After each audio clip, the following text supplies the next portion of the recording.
కిరీటి కాళ్ళు ఏళ్ళు పట్టుకున్నా కూడా 2000 రూపాయలు కూడా సాయం చేయలేదు. అట్లా ఒక 4-5 సార్లు ఆఫీస్లోకి వచ్చి కాళ్ళ మీద పడ్డా కూడా ఆ 2000 రూపాయలు కూడా సాయం చేయలేదు.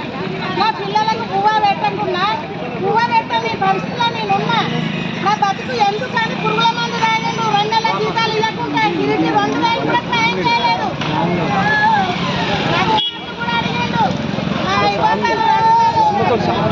మా రఘు సార్ కూడా 2000 రూపాయలు కూడా ఆయనకు సాయం చేయలేకపోయిండు. ఒక 1000 ఇవ్వబడితే కూడా 1000 రూపాయలు కూడా సాయం చేయలేదు.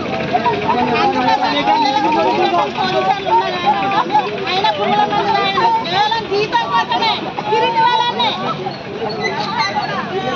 రఘు సార్ కిరీటి వాళ్ళు ఇచ్చే వాళ్ళనే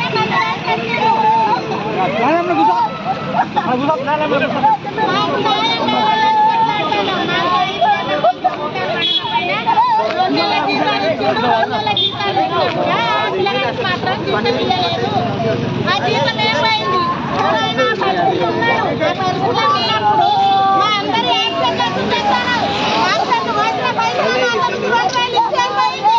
ఆయన పిల్లలకు చదువుకును ఆ 2000 రూపాయలు కూడా ఆయన సాయం చేయలేకపోయాడు. మా యాక్షన్ కార్డు ఉన్న పైసలు నేను చేస్తాను. ఆయన పొజిషన్ గట్లున్నది, ఆయన పరిస్థితి గట్లున్నది. ఆయన తిండి పిల్లలు చదువుకునేంత పరిస్థితి లేదు. వచ్చిన జీతం నీ కాడు ఉన్నది. నువ్వు వాళ్ళ నుంచి చదవబెట్టకపోయినావు 2000 5000 ఇచ్చి నీ కాళ్ళు మైకినా కూడా నువ్వు 2000 సాయం చేయలేదు. సార్ చుట్టూ రఘు సార్ చుట్టూ కిరీటి చుట్టూ కిరుగుడు కిరీటి ఇవ్వలేదు, రఘు సార్ ఇవ్వలేదు. ఆయన బీదాడు. ఆయనకి ఇంత పిల్లలను పువ్వ పెట్టని పొజిషన్లు ఉండి పురుగుల మందు వచ్చింది. మాకు మాత్రం మా సిబ్బందికి సాయం చేయండి. న్యాయంగా